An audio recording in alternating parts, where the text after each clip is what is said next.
Hi friends, ఎలా ఉన్నారు? బాగున్నారా అందరూ? అందరికీ శ్రీరామనవమి శుభాకాంక్షలు. ఇక్కడ తులసమ్మ దగ్గర కూడా దీపం అయితే వెలిగించుకున్న అగరొత్తులతో. ఆ అగరొత్తులని తులసమ్మకి చూపిస్తూ ఇట్లా అగరొత్తులు పెట్టుకున్నా. ఇంకా దీపానికైతే పువ్వులు సమర్పిస్తున్నాను. తర్వాత ప్రసాదాన్ని కూడా తులసమ్మ దగ్గర పెట్టుకున్న, చేసిన ప్రసాదాలు మొత్తం.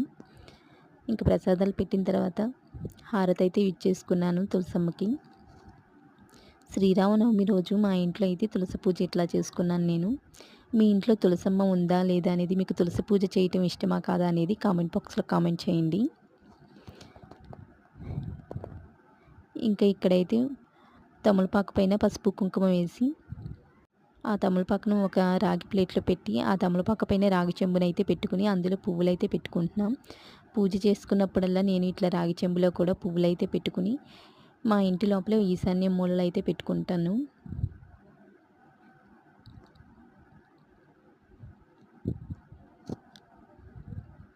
ఇంకా తర్వాత అయితే దేవుళ్ళకైతే సాంబ్రాణి అయితే వేద్దాం అనుకుని, కొబ్బరి పీసు ఉండేది కదా, కొబ్బరి పీసు అయితే దాంట్లో పెట్టి దానిపైన కర్పూరం అనేది చిరిమి దాంట్లో వేసి కర్పూరం బిళ్ళ కూడా ఒకటి పెట్టి వెలిగించాను.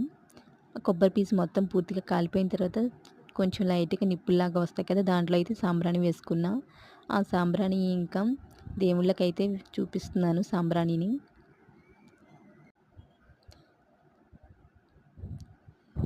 తర్వాత తులసమ్మ దగ్గర కూడా సాంబ్రాణి అనేది చూపించాను. ఇంక ఇంట్లో కూడా సాంబ్రాణి మొత్తం ఇట్లా వేసేసుకున్నాను. ఇలా చేయడం మీకు ఇష్టమా కాదా అనేది కామెంట్ బాక్స్లో కామెంట్ చేయండి. Bye friends.